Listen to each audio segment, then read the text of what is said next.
fountain of wisdom, and knowledge of nature, from which those lovers who thirst after the secrets of nature may, at their pleasure, draw the true water of the wise.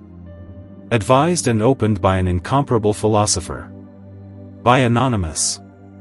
Psalm 65, verse 10. The river Elohim is full of water. Psalm 46, verse 5. There is a river, its little streams make glad the city of Elohim. Genesis chapter 2, verse 10. A river goes out of Eden to water paradise. Alpha and Omega. Chapter 1. What the fountain of the wise is.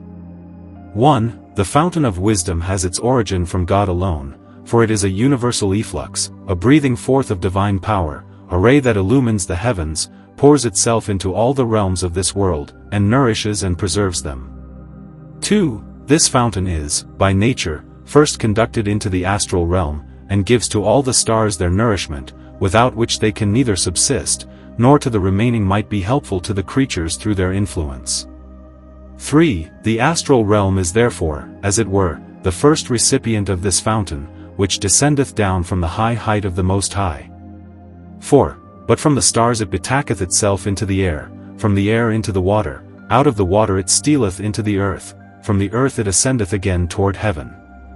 5. Hence it is very well concluded, that heaven is the source and place of gathering of this fountain, but air and water are as channels, through which it is led unto the earth as unto its mother, and from thence again unto heaven as unto its father. 6. And although this fountain descendeth even unto the middle point of the earth, yet it cometh forth again, as it were, steaming upward, and moisteneth the whole surface of the earth. 7. If this fountain were not, then would the whole creation lie as dead and unfruitful, for all stars, beasts, plants, minerals, and metals are by it nourished and preserved. 8. This fountain hath no less power and worthiness, when it resteth in the middle point of the earth, than when it sitteth in the heart of heaven, yea, when it ruleth and governeth over all the heavens.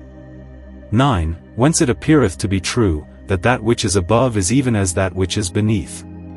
10. This fountain is sought by all men, but found by very few, it floateth before all eyes, and is not known, all drink of it, but the fewest become wise thereby. 11. This fountain, as it were, driveth a commerce with the higher and the lower, for it letteth souls down into hell, and again bringeth them forth.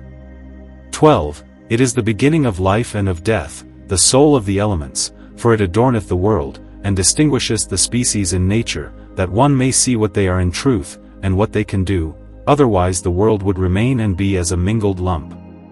13. The wise have called this fountain by many names, yet have thereby greatly hidden it, only for this cause, that these little pearls might not come before the swine's snout.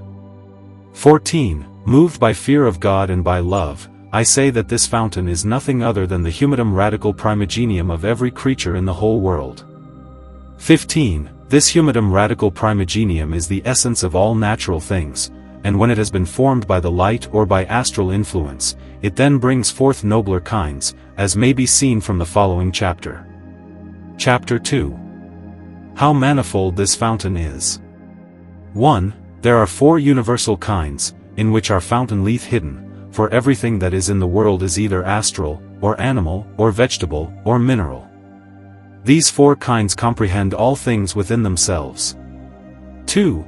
The astral humidum radical primogenium proceedeth solely from the efflux of the power of the Most High, surpasseth all other realms by reason of the supercelestial light, and ruleth over them.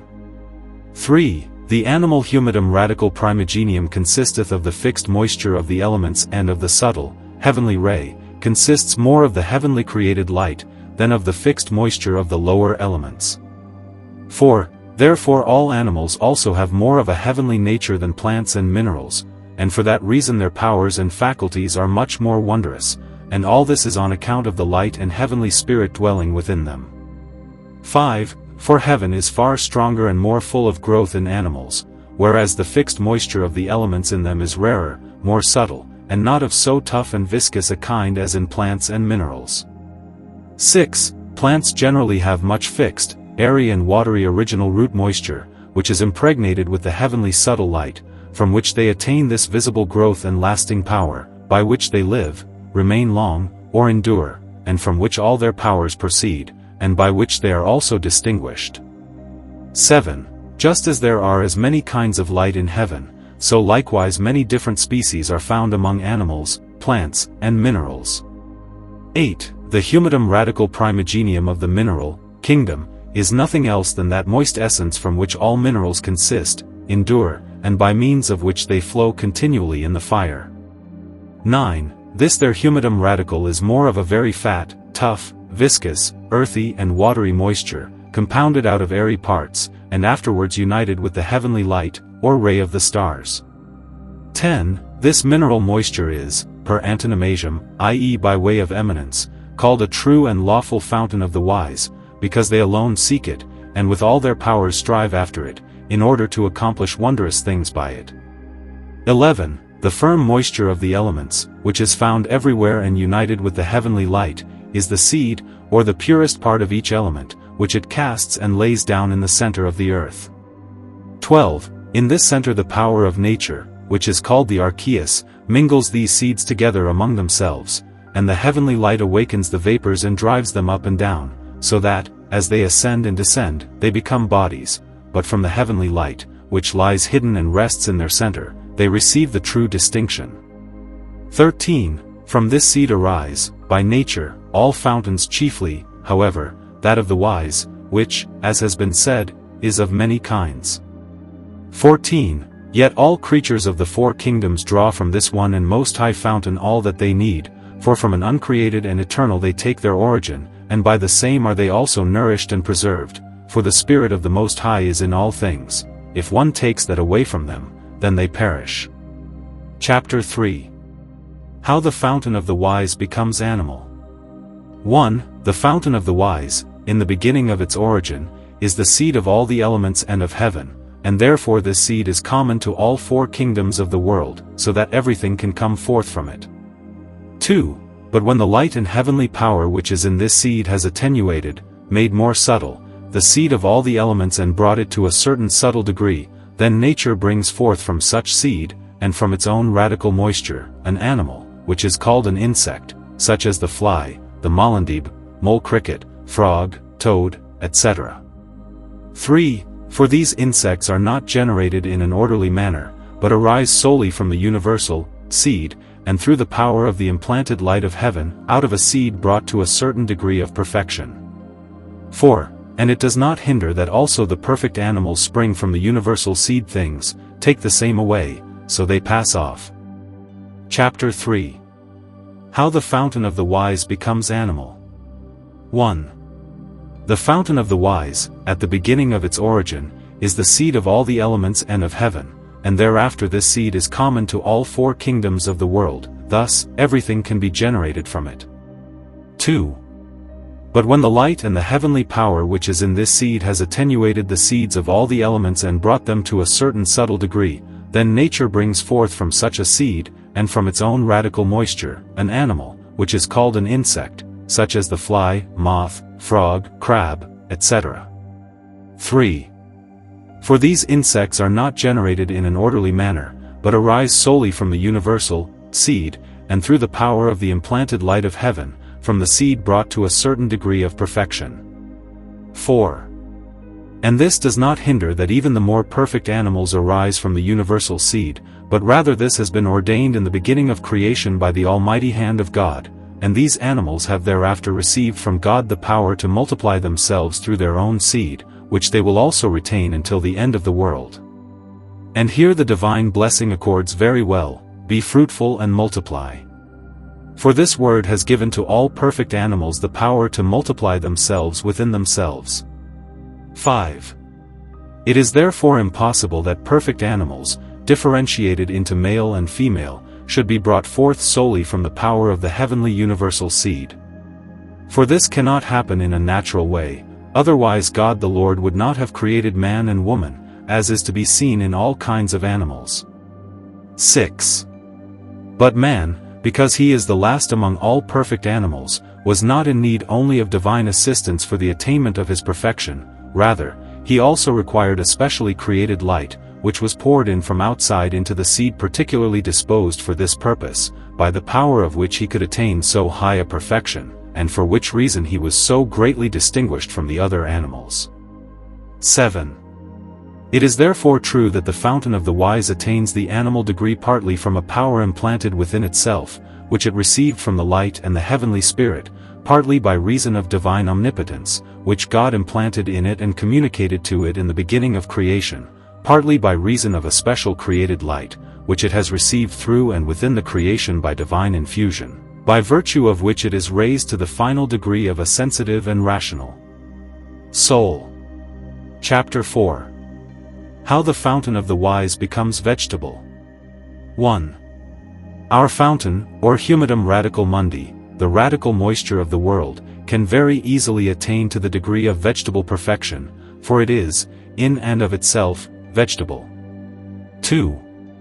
For if it did not have the power to grow green, to bloom, and to grow, how would it then be able to communicate such power to other things?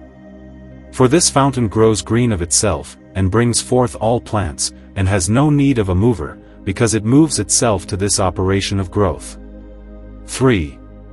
But the spirit of the heavenly light prepares and mixes the pure seeds of the elements together in a special manner, in order thereby to bring forth plants, and through its particular influence it mixes something into it, which causes the different kinds of plants. 4.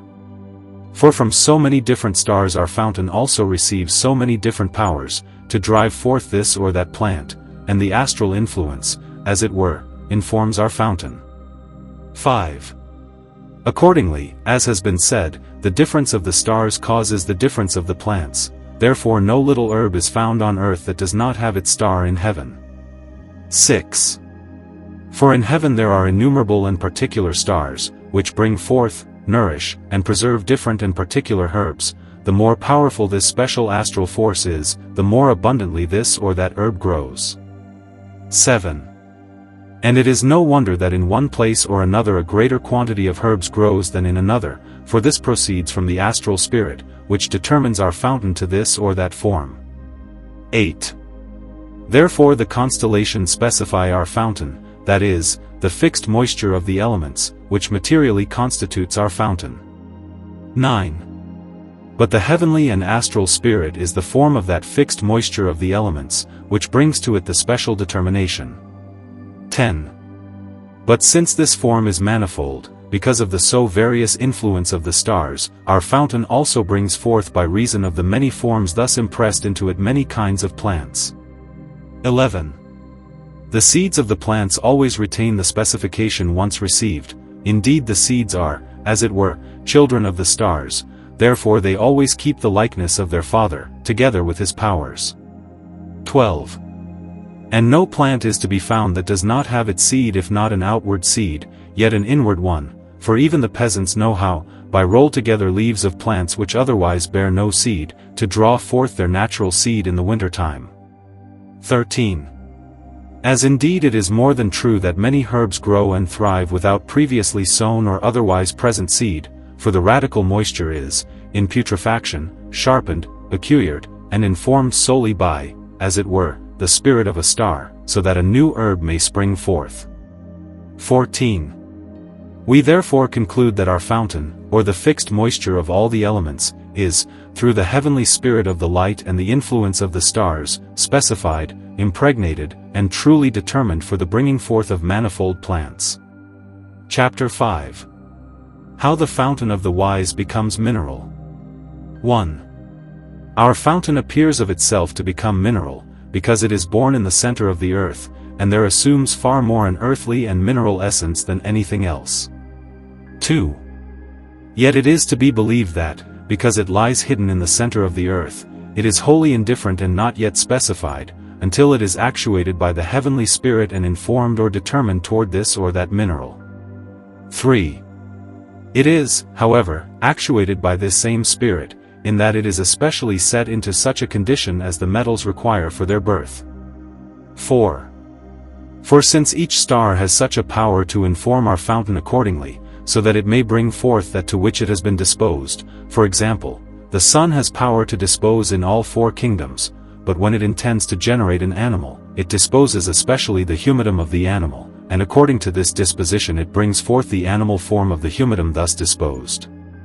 5. But in the growth of vegetables it indeed disposes the very same matter, yet quite differently always according to the need and form of the very thing which it is occupied to produce from our fixed humidum. 6.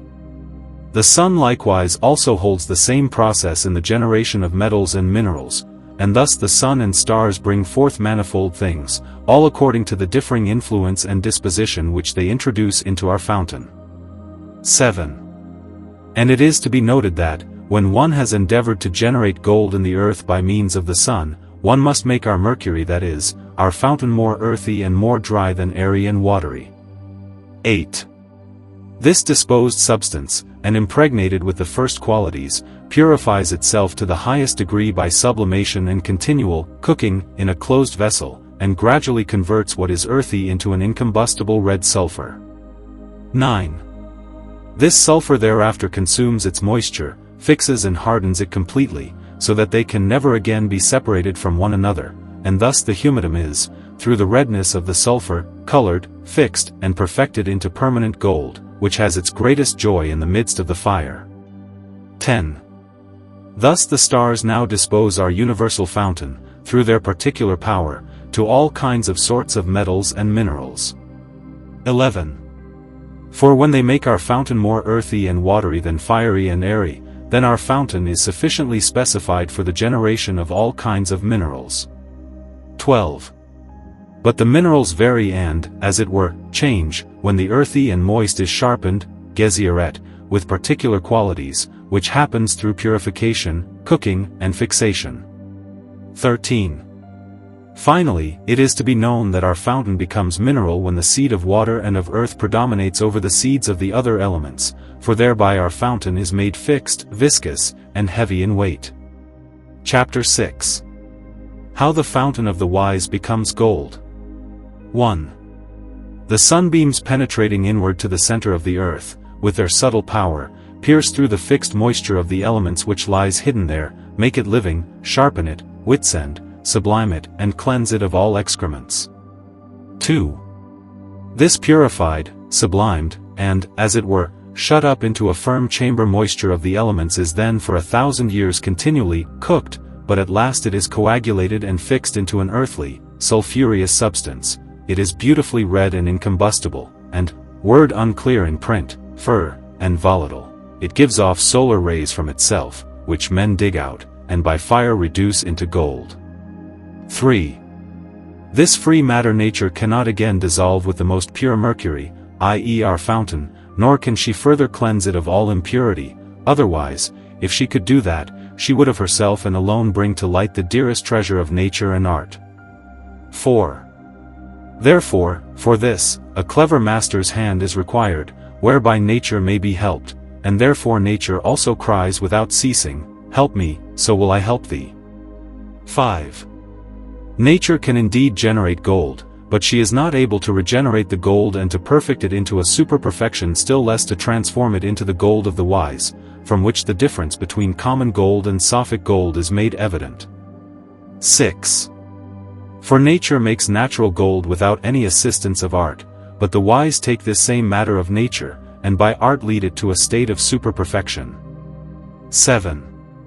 If therefore twofold gold is found, one of nature, the other of the wise, then both are of one essence and origin, since they spring and grow out of one fountain, but in different kind and manner, and toward different final ends, for natural gold is in need of the gold of the wise, but not the contrary. 8. How and in what manner nature transforms our fountain into natural gold has been sufficiently taught in what precedes. Chapter 7. How the fountain of the wise becomes silver. 1. Our fountain, made living and operative by the spirit of the heavenly light, since by its inner and inborn, as also natural, warmth of the earth and of the place in which it is enclosed, it is digested and, cooked, finally attains the perfection of a white, shining, and fusible earth. 2. Nature cooks this more and more, and fixes it for so long until it is transformed into perfect silver, together with the separation of all excrements. This is the true finishing and composition of silver, generated by nature through and out of our fountain. 3. Our fountain attains its full determination properly and truly not from the influencing moon, but this arises solely through continual cooking, for if this matter were cooked longer, it would become pure gold, and at this point nature rests, because she cannot proceed further. 4. But the influx of the planets and stars can do no more in this work than that it awakens the inner warmth of the matter and brings it into motion, whereby it is cooked and made ripe. 5. A perfect and wholly completed cooking generates gold, but an imperfect one generates silver. 6. Our fountain has 7 stages in its cooking, through which it must be guided. In the first stage quicksilver arises, in the second lead, in the third tin, in the fourth copper, the fifth yields iron, the sixth silver, the seventh and last, as the most perfect stage of all, yields gold.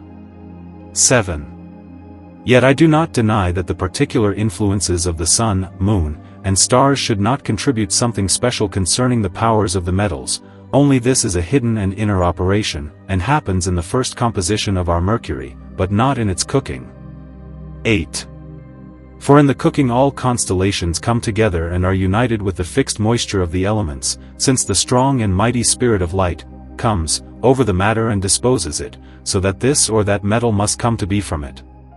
9. But once the matter has been disposed, it is daily transformed from a noble form into an even nobler one, until it reaches the last, which is gold. 10. A splendid example is given us by the continual cooking of our fountain by the wise, which is carried out in a closed vessel. 11. For the matter begins at first to become black, and herein for 5 months imitates the raw fixed moisture of Saturn. Thereafter, under continued cooking, it becomes gray-white, and likens itself to Jupiter. Then it becomes green-red, and takes on all manner of colors, which represent the qualities of Mars and Venus. Finally everything becomes snow-white, showing the purest essence and quality of silver. 12. This white matter is the true, free, and fluid nature sulfur, by whose help nature generates silver in the earth. 13.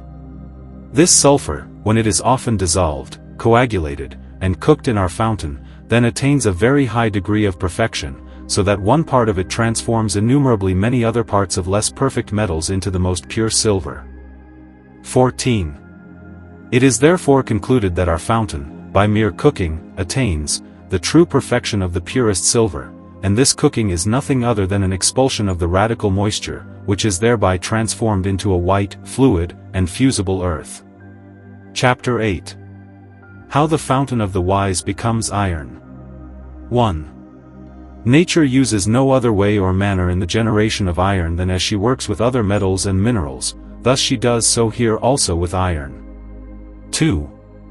For she takes the fixed moisture of all the elements, which is made operative by the heavenly spirit, and cooks it in stony vessels, leads it through putrefaction, and because no proper separation of the unclean, stinking, earthly sulfur takes place, therefore, with continued cooking, an iron-like mass comes from it. 3. Nature cannot separate this unclean sulfur, still less separate other excrements, solely for want of time, for to cook and purify the perfect metals a long time is required, because the warmth of the earth, as also the inner warmth of the metals, by which they are matured, is very slight and gentle. 4.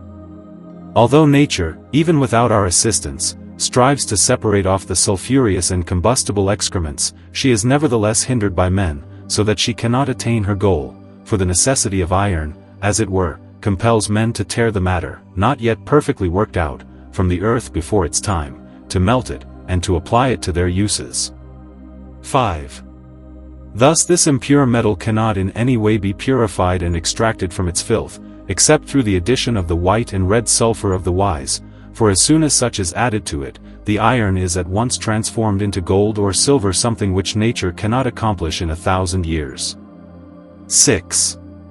From this it is made clear that art, which follows nature in all things, completes such things much sooner by labor than nature does, when she is not supported by art, for art transmutes this same matter in 5 months' time into iron, in 7 months into silver, and in 9 months into gold. 7. These, however, are not common metals, but the metals of the wise, which have no fellowship with the common metals, for the common metals are dead, but those of the wise are living, full of power, and grow up to the very highest perfection. 8. Thus it has been sufficiently proved in what way the iron is born from our fountain, which is the father of all metals and their true mother, and that this our fountain brings forth, nourishes, and preserves everything. Chapter 9. How the fountain of the wise becomes copper. 1. Our fountain, impregnated by the influence of the heavenly Venus, after a proper putrefaction, comes forth and is transformed into a dark green-blue earth, which, when it is strongly melted, yields copper. 2. In this copper some gold is always found, and this because, when the fixed metallic moisture is cooked by natural digestion, certain particles are found worked out to so high a degree that, when they are separated from the copper, they are good gold. And if this green earth were not dug out before its time, it would, after further digestion endured, be transformed into gold. 3. But the great desire of men to have copper hinders nature's working, so that she cannot generate a perfect metal. 4. For the green and blue colors are the proper and inborn colors of the red, unripe sulfur. If this had attained its maturity, then instead of copper gold would have come from it. 5. This is plainly to be perceived in the work of the wise, in that it, through the cooking, comes to perfection, for the matter of the wise becomes first green and blue, before it finally attains the perfect and blood-red redness. 6.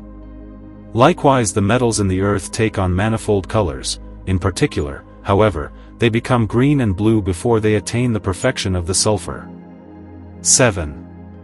And it is a great marvel that nature accomplishes in a glass the very same work, by help of art, which she performs by her own power in the womb of the earth. 8. And therefore know that all the operations which occur in the Sophic work are not to be ascribed to art, but rather to nature, yet they are attributed to the sophists, i.e., the wise/philosophers, because by their ordering nature accomplishes such things. Chapter 10. How the fountain of the wise becomes tin. 1. Tin has the same origin as the other metals. For when our fountain, through continual natural cooking, has been brought to a dark gray-white and shining earth, and yet is heaped over with the foul spirits of its mercury, and is taken and melted before its time, then it yields a metal that creaks between the teeth. 2. This creaking is caused solely by the foul and not sufficiently purified and cooked out mercurial spirit. 3. Tin has much white, but unclean, sulfur, for although it is indeed white, it still cannot reach the highest summit of perfection because of its crudeness. 4. For in such crudeness the uncleanness lies hidden, as a sign of imperfection. 5. Tin's creaking cannot be removed by any art say what one will, for tin's rawness can, by understanding, be subdued and improved, and this is done through the white Sophic sulfur. 6. For this white sulfur devours all uncleanness and crudeness of tin and makes the purest silver out of it. 7. Nor are those to be listened to who claim that one can make and draw the mercury of the wise out of tin, for the metals are rather generated out of our fountain and mercury, than that our mercury should be born from them. 8. And know that nature brings forth our fountain solely out of the most subtle elements and the spirit of light, and mixes it at the end very bodily, from which thereafter nature produces animals, herbs, and minerals. 9. And indeed, if the mercury of the wise could be made from tin, then one would have to say that an effect produces its cause, and that the son is earlier than the father, which is absurd. 10. Therefore remain assured that the mercury of the wise cannot be made from any metal. 11. So likewise very little is to be made of the opinion of those who say that in gold and silver the mercury of the wise is found, because the wise in their writings do not speak of common gold and silver, but of another kind, which is not common. 12.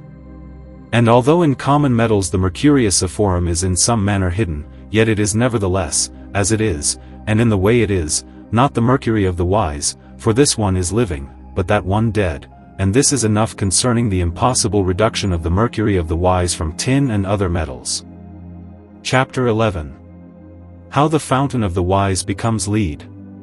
1. Nature uses for the generation of lead nothing else than our fountain, i.e. our mercury. 2.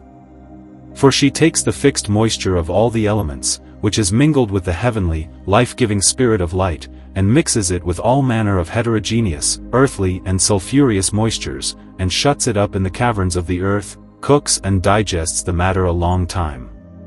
3. When then, through putrefaction, everything has been united with one another, she cooks it, without separating off the unclean, so long until everything becomes a black shining and heavy earth, from which afterwards, with a small fire, the lead is melted. 4. But this earth of lead is not the true matter of the stone of the wise, by which the base metals are transformed into gold and silver, for common lead does not have such perfection that from it the white and red sulfur of the wise could be prepared, because all this is in lead very raw and imperfect, so that it cannot be sharpened, ascendeth, by anything except the tincture itself. 5. Since our stone is prepared solely out of our fountain, from which common lead differs widely, our mercury is therefore not common lead, but is a father of the same. 6.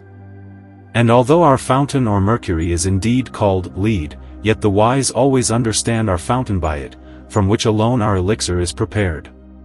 For our Saturn, or fountain when it dissolves its magnesia or earth, from which it springs, then through gentle fire coagulates again, and brings everything into one, so that a black, heavy earth results from it, then this composite is called the lead of the wise. 7. He who can make this lead, to him ALCHEMY stands open, for hidden therein lies the gold and silver of the wise, i.e. the white and red sulfur, which transforms all base metals into gold and silver. 8. Of this lead or Saturn the wise poets have written much, for they sing, Saturn devours all his children, that is, the sulfur consumes everything that lies hidden in this matter, and shuts it up in its belly, digests and cooks it until its maturity. 9. Jupiter, seeing such things, cuts off the testicles of Saturn, as his father, with a sharp sickle, and casts them into the sea. For the white sulfur, which appears after the blackness in our cooking, destroys, through its penetrating power which is called a sickle, the manly power of the black sulfur, called Saturn, and casts it into the sea, that is, the black sulfur is dissolved and changed into a sea, from which fair Venus is born, which is the green color. 10. This Jupiter, or white sulfur, Saturn seeks to devour, but instead of it he swallows the stone set before him, which he must then spew out again upon Helicon, where it is set up for mortals as a sign. 11. Our Saturn undertakes to devour the whiteness that comes forth after the blackness, that is, to dissolve it, and thus it is changed into a stone, which Saturn indeed devours, but in continual cooking must spew out again. 12. Thus our dissolved matter is coagulated into a white stone, which is to be dissolved again, and in this manner Saturn always devours, in Jove's stead, a stone, which he spews out upon Helicon, that is, finally our blessed stone comes forth from it, which is made holy by wisdom. 13. From this our Jupiter and Latona are born Apollo and Diana, which is the very last and perfect cooking, in which the white and red sulfur, i.e. Apollo and Diana, attain the plusquamperfection. 14. From this one sees that our Saturn, or lead, is a father of all the gods, since all metals arise from it. Chapter 12. How the fountain of the wise becomes quicksilver. 1. Between our fountain and common quicksilver there is a great sympathy, indeed such that by many they are held to be one thing, but they err, for our fountain is a father of common quicksilver, which is far different from our fountain. 2. For our fountain generates everything and makes it living, common quicksilver destroys, corrupts, and kills everything. 3. Our fountain is fiery and warm, but common quicksilver is moist and cold. 4. Our fountain is, by gentle distillation, converted into a spirit and also into a free body, but common quicksilver is a mere spirit, and in distillation can be turned into a no-watery spirit, but rises up bodily, without changing itself. 5. The spirit extracted from our fountain is fiery and pontic, sea-like, penetrating, and so subtle that it dissolves and kills all metals, but common quicksilver cannot be made into such a spirit, therefore it also cannot dissolve and kill the metals. It does indeed at first hide itself in their belly, but in gentle fire it leaves them behind unchanged. 6. Our fountain dissolves, coagulates, and makes itself, without the addition of other things, but common quicksilver does not do all this, it also does not coagulate without the addition of other species. 7. Our fountain has in its inmost a free salt, white and red indeed it is altogether a salt, and wells up out of a salty cave, but common quicksilver is nothing but a running metal, and if one wishes to make a salt from it, one must hasten with it to putrefaction and to death. 8. Our fountain is rich in gold and silver in its nearest power, potentia proxima, and by mere cooking is brought ad actum ultimum, to the ultimate act, which does not at all apply to common quicksilver. 9. Our fountain, without addition, by mere cooking becomes the elixir or tincture of the wise, but from common quicksilver such a thing is neither to be expected nor to be attained. 10. In our fountain all metals are found potentialiter, in potency, because it is the nearest seed from which the common metals and even common quicksilver itself grows something which cannot be said of common quicksilver. 11. Our fountain makes in the earth all kinds of stones, noble and base, which common quicksilver leaves well enough alone. 12. Nature herself shuts our fountain up in the caverns of the earth, and sets it together with a very subtle and pure earth, cooks and digests it, as with other metals, until from it there comes a dark black earth that is red shining, which one calls mineral and natural cinnabar, from which, with gentle fire, the running quicksilver is distilled. 13.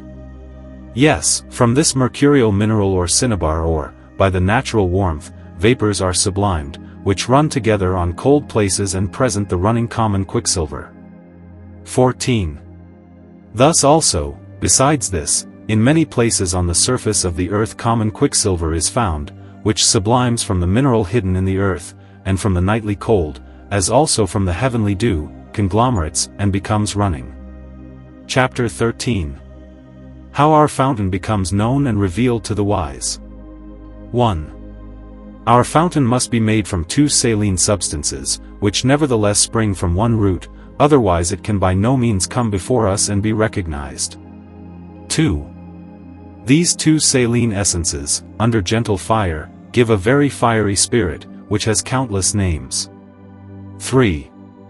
When this spirit has been drawn off from them, they remain behind as a dead earth, because they have lost their spirit through distillation. 4.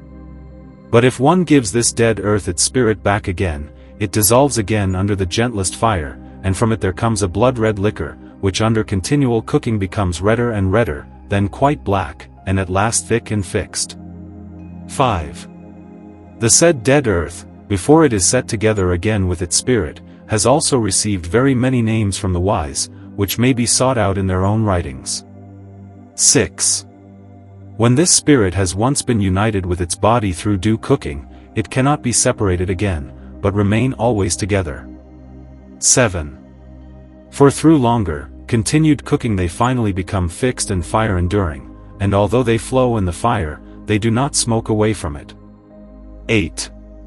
Thus our matter has a twofold name, yet it springs from one root.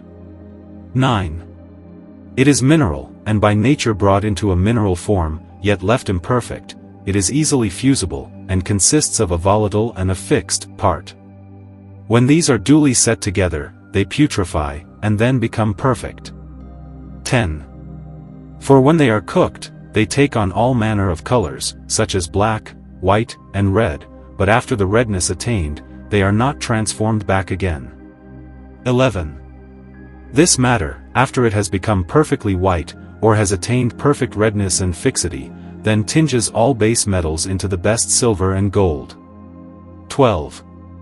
By these marks our fountain has been made manifest, and to this it is yet to be added, that the volatile part is of a very sour taste, of a penetrating nature, and of a pontic quality.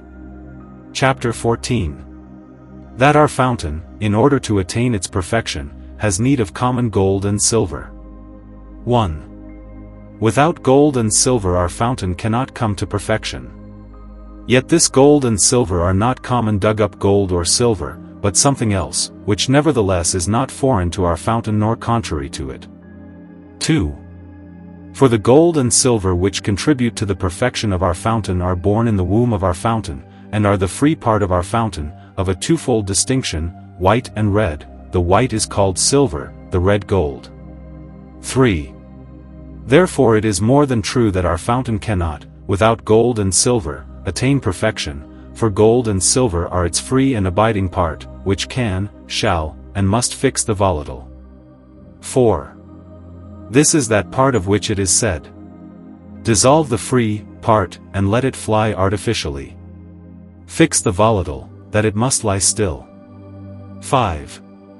For this is the gold which is to be dissolved and transformed into a spirit by its own spirit. 6. This cannot be said of common gold, for how would you obtain the spirit of common gold, so that with the same you could dissolve common gold and transform it into a spirit by its spirit?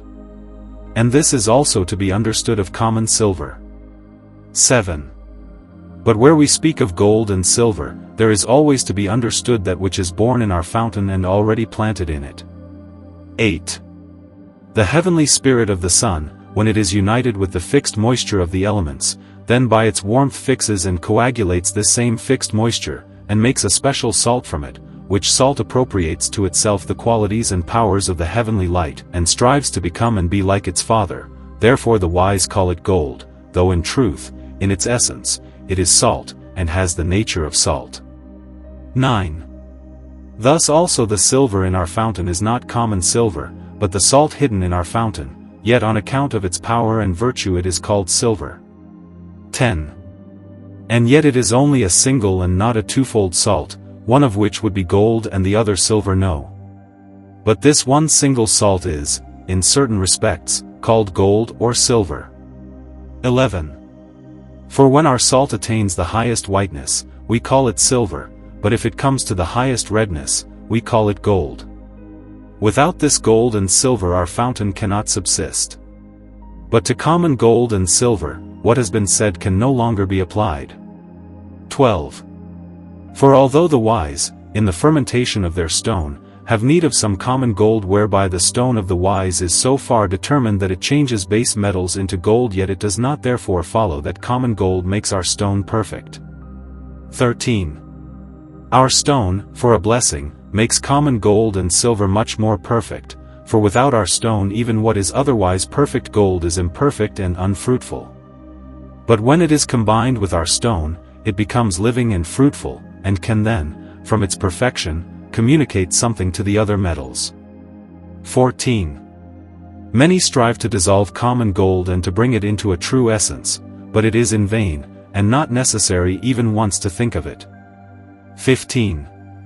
But there is another solution, which is truly natural and is affected by its own parts, for solvens and solutum are of one and the same substance, therefore they dissolve themselves radically, and unite naturally. 16. This solution one must seek, and not the common one, for our solvent, our gold, our silver, although they seem to be three, yet they are one, and rest in one single essence. 17. No obstinate person understands this, for when he hears such a thing, he immediately falls into error both as concerns the preparation of the matter, and also the governance of the fire, the forming of the furnace, the raising of the vessel wherein the matter is to be boiled, and likewise the apportioning of the weight. 18. For the light full power and operation of our matter is itself our weight. Whoever does not know and understand all this, will truly err. Chapter 15. How much of its gold and silver our fountain needs for its perfection. 1. Nature has no weight in the generation of the metals, for she has only one single matter, in which she works. 2. But in the preparation of our fountain, everyone is admonished to investigate the weight, since our fountain consists of two materials, whereof the one is male, the other female, consist, then must one indeed, in the joining together, have regard unto the weight, for out of the conjunction of this man and maid our fountain is born. 3. But unto this serveth not every weight, but such an one as hath its necessary determination. For, know therefore, that of both materials equal parts ought to be taken in the celebration of our first matrimony, but in the other matrimony, where the volatile is added unto the fixed, the weight must also be especially observed.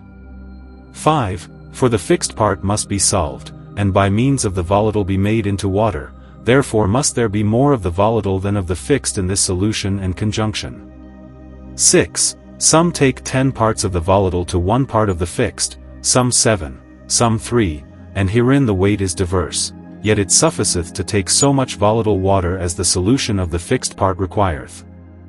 7. Much water dissolveth quickly, but the coagulation followeth more slowly, whereupon the unknowing fall into desperation, because they understand not the nature of this work, and yet see that the work doth not coagulate in the appointed time.